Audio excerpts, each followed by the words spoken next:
சித்தப்பு போயிட்டாரு. பருத்தி வரல ஒரு டைலாக் வரும், சித்தப்பு சின்ன வயசுல நல்லா கருன்னு ஒரு வண்டு மாதிரி இருந்தா இப்போ பாலிச்சு பார்க்கறதுக்கு பாலிஷா இருக்கா சித்தப்பு, எப்படி சித்தப்பு? அதெல்லாம் காசு பணம் வந்தா காக்கா கூட கலரா இருக்கா மாதிரி நான் அவர்கிட்ட நிறைய டைம் பேசியிருக்கேன். அவர் மட்டும் அப்படியே இருக்காரு. காசு பணம் வந்தாலும், புகழ் வந்தாலும், தோல்வி வந்தாலும், எவ்வளோ பிரச்சனைகள் வந்தாலும் அதே மாதிரி இருக்காரு மனுஷன். எப்படின்னு கேட்பேன். நீ வந்து நம்பிக்கையாக ஓடிக்கிட்டே இருந்துவார். சினிமா மட்டும்தான் எனக்கு தெரியும், சினிமாவை நடிச்சு போயிட்டே இருக்காரு. அவர் தான் இந்த படத்தை இன்னும் ஒரு படி தூக்கி நிப்பாட்டி இருக்காரு. அவுட் அண்ட் அவுட் இந்த பிரபாவனுடைய எனக்கு பிடிச்ச விஷயம் என்னன்னா, இந்த ப்ராஜெக்டில் என்ன காஸ்டிங் போடணும், என்ன இன்வெஸ்ட் பண்ணணும், இது எப்படி மார்க்கெட் பண்ணணுன்றதுல சூப்பராக பண்ணியிருக்கான். எகெயின் அண்ட் அகெயின் பிரபாவம் மட்டும்தான் எனக்கு பெருசாக தெரியுது. நான் சொந்தக்காரன்றனால சொல்ல. அடுத்த படம் இதை விட பெருசாக பண்ணுமாப்பில் வாழ்த்துக்கள். அண்டு பத்திரிகையாளர் யாரோ சொன்ன கருத்துக்கு நானும் உடன்படுறேன். கலையும் அரசியலும் இல்லாமல் வாழ்க்கை முழுமையடையாது. உங்கள் வெப் சீரிஸில் ஒரு டைலாக் போன போக்கில் சொல்லியிருப்பீங்க, சூப்பரான அரசியல் சொல்லியிருப்பாங்க. இந்த விமான நிலையெல்லாம் ஒருத்தர் அவருடைய இடத்த எழுதி கொடுக்காம யாருமே ஒன்றும் பண்ண முடியாது, அது சென்ட்ரல் கவர்மெண்ட்டாக இருந்தாலும் சொல்லி ஒரு சின்ன வார்த்தையை அழகாக ஒரு டைலாக்காக சூப்பராக சொல்லியிருப்பீங்க சார். அதுக்காக எங்கள் தமிழக வெற்றி கழக தலைவர் விஜய் அண்ணா வந்து பெருசாக போராடிட்டு இருக்காரு. அங்கே இருக்கவங்கள ஓட்டாக பார்க்காம 10,000 குடும்பம்னு பார்க்காம ஒரு மிகப்பெரிய ஒரு பெரிய போராட்டத்தை எடுத்து கையில் எடுத்து சட்டமன்றத்துக்கு கூட உள்ள போகிற அளவுக்கு கூட முயற்சி பண்ணிட்டு இருக்காரு. ஸோ இந்த மாதிரி விளக்கங்கள்லாம் வந்து எங்களுக்கு இன்னும் ஊக்கமாக இருக்குது அதெல்லாம் பார்க்கும்போது. ஸோ பரந்தூர் மக்கள் லா அண்ட் ஆர்டரில் இருக்கு. நீங்க கையெழுத்து போடாம உங்க இடத்த கொடுக்காம கவர்மெண்ட் கையகப்படுத்த முடியாது, சட்டத்தில் இடம் இருக்கு. அந்த செய்திக்கு நன்றி, டைரக்டருக்கு ப்ரொடியூசருக்கு நன்றி. அண்ட் போன வாட்டி ப்ரெஸ் மீட்டில் வந்து ஒரு பத்திரிகையாளர் என்ன அரசியல் பேசாதீங்க அப்படின்னு சொன்னார். எனக்கு டக்குன்னு ஸ்ட்ரக் ஆகிட்டேன், அடுத்து பதில் சொல்ல முடியல. அதுக்கு ஒரு சின்ன விளக்கம் கொடுக்கணும்னு ஆசைப்படுறேன். அந்த படத்தில் அரசியல் இருந்துச்சு, அது ஒரு காட்சி இருந்துச்சு, அதனால நாங்கள் பேசினேன், அதனால தான் பேசினேன் நான். ஆனாலும் அங்கே ஒரு அடக்குமுறை இருந்தது. அதில் என்ன கேள்வி, எனக்கு வீட்டுக்கு போனதுக்கப்புறம் நான் என்ன தப்பாக பேசினேன், நான் என்ன தப்பாக சொல்லிட்டேன் அப்படின்னு நான் யோசிக்கும் போது எனக்கு மறுபடியும் உங்ககிட்ட இந்த கேள்வி கேட்கணும்னு தோணுச்சு. அரசியல் இந்த ஆடியோ லான்ச்சில் வந்து நான் சொன்னேன், கலையும் அரசியலும் இல்லாமல் வாழ்க்கை முழுமையடையாது. எத்தனையோ நடிகர்கள், எத்தனையோ இயக்குநர்கள் அரசியல் பேசுகிறாங்க, ஆனால் யாரையுமே கேள்வி கேட்க மாட்டுறாங்க. பெரிய பெரிய நடிகர்களாக இருக்கட்டும், பெரிய பெரிய இயக்குநர்கள் எல்லாமே அரசியல் பேசியிருக்காங்க, யாருமே தடுக்கல. அப்போ நான் மட்டும் ஏன் அரசியல் பேசக்கூடாதான்ற ஒரு கேள்வி வந்தது. நன்றி. அரசியல் பேசலை, ஆனால் இதுவும் பேசலைன்னா அப்புறம் எப்படி? அந்த படத்தில் இருக்கு. பத்திரிகையாளர் உங்ககிட்ட தான் நாங்கள் பேச முடியும், வேற எங்க நான் கேட்க முடியும்? அதனால மீண்டும் நான் அந்த படத்தை அரசியல் பேசுவதற்காகவோ சுய அரசியல் விளம்பரத்துக்காகவோ பேசல.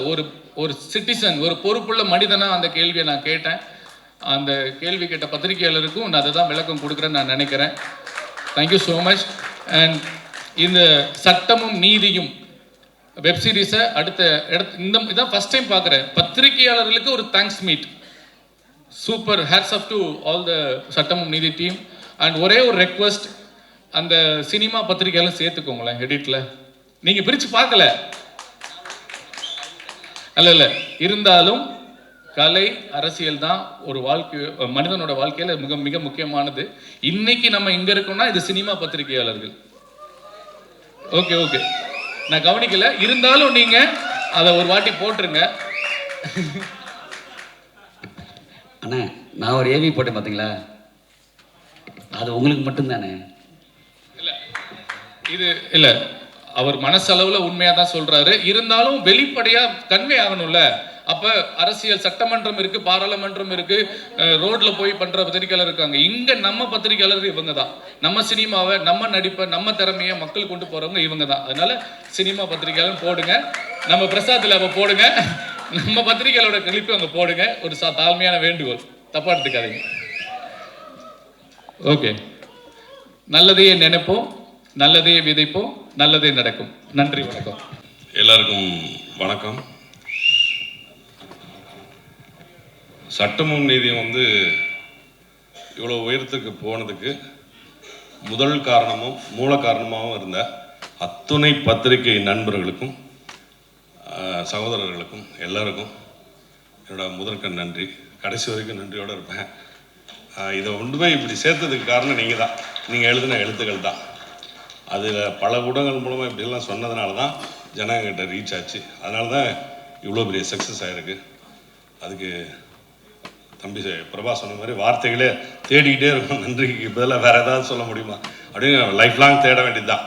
எனக்கு 90 நான் ஹீரோவாக வந்தப்போ அத்தனை பத்திரிக்கையும் நிறைய பேர் சொல்லி கூப்பிட்ற மாதிரி எனக்கு எல்லாரையும் தெரியும்.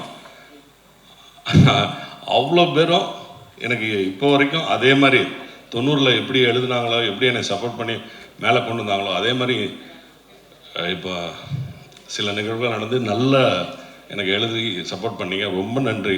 இதை நான் மறக்கவே மாட்டேன்.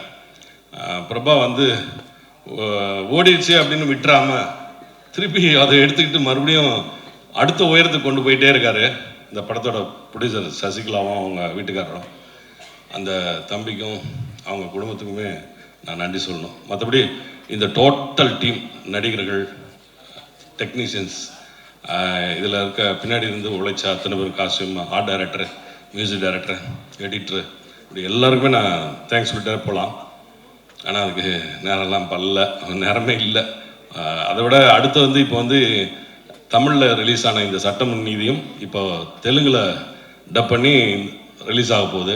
அதுக்கப்புறம் ஹிந்திலையும் ஆல் ஓவர் இந்தியா ZEE5ல வரப்போகுது. இது எல்லாத்துக்கும் காரணம் மறுபடியும் சொல்கிறேன், ஓப்பன் ஹார்ட்டடாக சொல்கிறேன், என்னுடைய பத்திரிகை நண்பர்கள் தான், சகோதரர்கள் தான். உங்களுக்கு தான் நான் நன்றி சொல்ல கடமைப்பட்டிருக்கேன். போதும்னு நினைக்கிறேன். நன்றி. தேங்க்யூ.